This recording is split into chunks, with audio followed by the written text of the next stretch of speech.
and is the best thing I've made on camera. What's going on, everybody? Tim here from the Lancaster Smokehouse, and today we're making one of my favorite things of all time. We're making gumbo. Gumbo is just a one-pot, delicious meal, super filling. Have it on a fall day when it's a little chilly out with a piece of cornbread and some hot sauce. Oh, it's gonna be a good day. Let's get to it.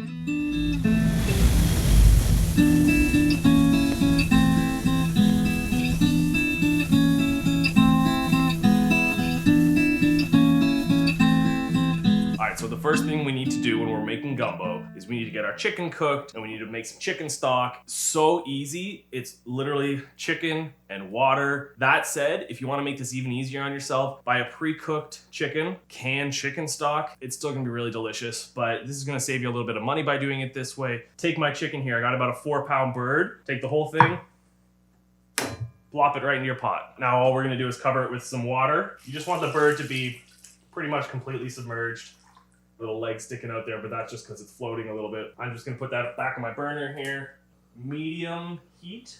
We can pretty much forget about it. We'll get back to it in a few minutes. We don't need to add anything else. We're gonna be adding it right into our gumbo, and we're gonna flavor the gumbo itself. Let's let that cook. In the meantime, let's get to our veggies. We are going to be making our dark roux very soon, but before you do that, you have to have all your vegetables prepped. Once you start that roux, you are not leaving that roux. Gotta have that done. PSA over. Celery, bell peppers, onions in Cajun cooking are referred to as the Holy Trinity, and then garlic is called the Pope. In nomine Patris et Filii et Spiritus Sancti.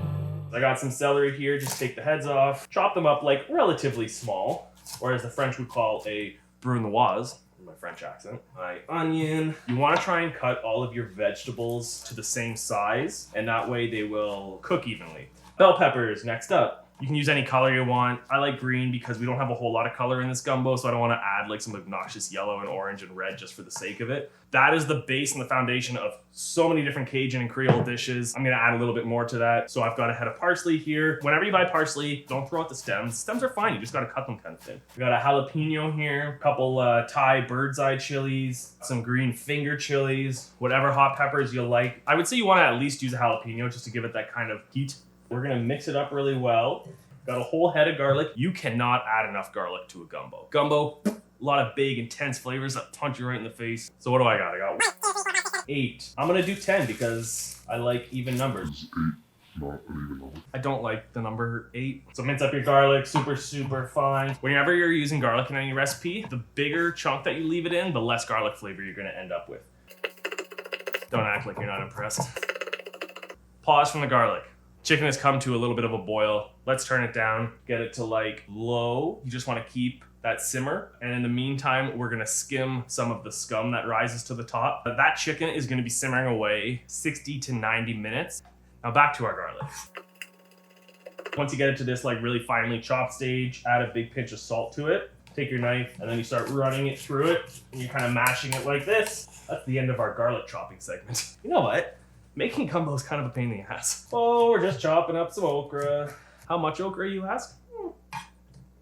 I'll probably end up doing like a little over a cup, maybe a cup and a half. All right, my okra's all cut up now. It's time. It's time. I've decided we're ready. To say a hard part of making gumbo would not be right. It's just you need to put the most attention to this part of making your gumbo. Once you've started, you have made a commitment. You are making a roux, okay? Put everything else aside. Your house is on fire. You're making roux.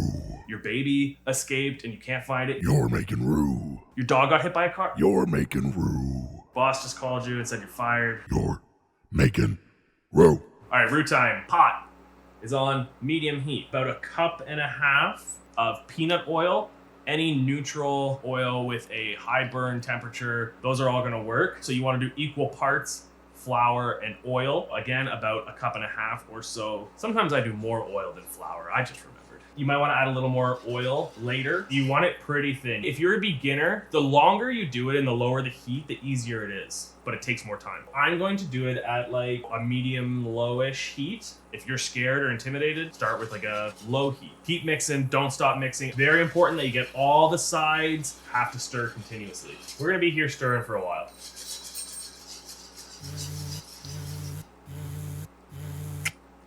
Hello? Sorry, Mr. President. Making roux.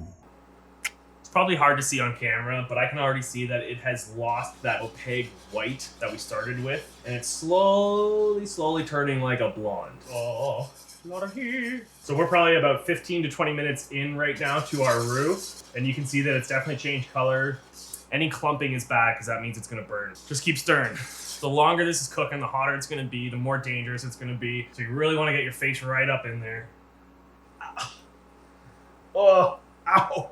Oh, we've been stirring away at this roux for the better part of an hour, and we're getting really close. I would say right now it's between peanut butter and milk chocolate stage. We want to get it a little past milk chocolate. I'm going to take a little pause from this. Don't walk away from this too long. But our chicken's done. You can see as I take this chicken out that it is falling apart. I'm still keeping an eye, stirring my roux.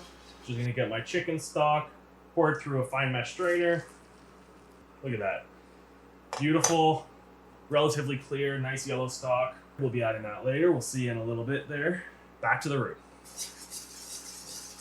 I'm turning the heat up because I am running out of patience, which typically happens every time. As long as you're really attentive, in theory, things should be okay. How long and how many things can you talk about? Flour and oil. Keep stirring. We're almost there, I promise. You leave it too long, especially at this stage, without stirring, you're gonna see little tiny black bits that almost look like black pepper. You have to start from scratch, so don't let that happen. See, I'm not sure if you're catching it on camera, but it's starting to smoke a little bit, and that happens when it's really close to being ready. We're probably past the milk chocolate color, approaching dark chocolate. This is where you get scared and nervous every single time you make it. Patience. How many times have I said we're really close? We are so close, it's not even funny. Don't make gumbo. You got better things to do. Open a can. Remember when we were excited to get the roux going? She's smoking now. The time has come.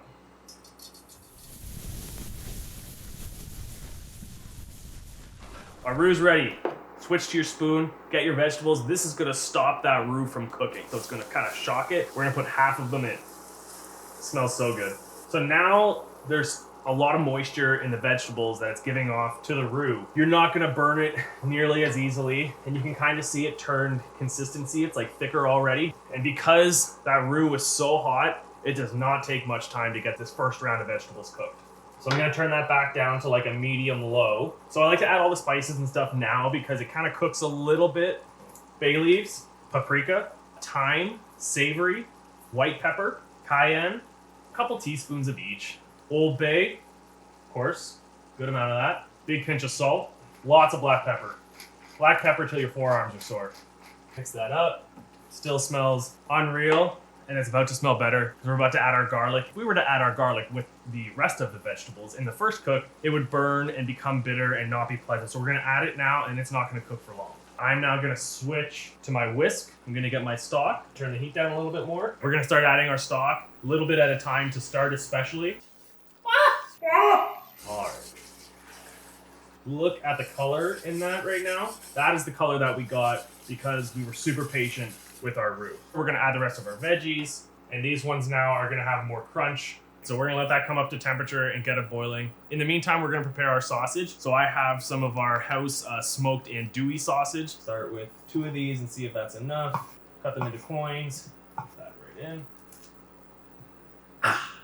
I'm gonna add more sausage. It is chicken and sausage gumbo after all. While my gumbo is cooking and I'm just stirring every now and then, making sure that nothing sticks to the bottom, we are gonna just shred our chicken. Nothing fancy about it, just shredding chicken. My chicken is all shredded. I'm not gonna add it to the gumbo yet. We've got so much chicken flavor in there, and we're gonna add a little more chicken flavor with this chicken bouillon cube. Toss that guy in there. Instant flavor. Let's give it a taste. What do you say? I just may. That's good gumbo. You can kind of let it cook at this point for as long or as little as you like. If you're impatient, you just want to eat, go ahead and eat. We need to get a few kind of seasoning ingredients that we're gonna add right before we serve. The gumbo has been cooking for a while now. It smells awesome. We're gonna taste it again, and then we're gonna add our finishing seasonings. It's good, it's got like a good heat level. Salt is pretty close to spot on, so I like to add just a couple tablespoons of Worcestershire. Some fish sauce, not a whole lot. maybe a tablespoon-ish. Roux is a little bit bitter, especially when you take it to that final stage where it's really dark. So to combat that bitterness, we just want to add a little bit of sugar, half a teaspoon. We're gonna add some crystal hot sauce. Any vinegar-based hot sauce is really good. Gumbo's pretty much done. I got a pot of white rice just chilling here that we're gonna serve it with. Let's finish it up. I'm gonna add my chicken now. Then we're gonna add our okra. That was about 2 cups of chopped okra. That looks pretty good. And there you have it. Your pot of gumbo is totally done now. A couple ladles of our beautiful gumbo right into our bowl. I got my ice cream scoop. I like to do this scoop of our rice. I like to finish it with some celery leaves, some crystal hot sauce, maybe a little piece of cornbread if you got extra time. Big old bowl of gumbo, big old pot of gumbo, big old friends.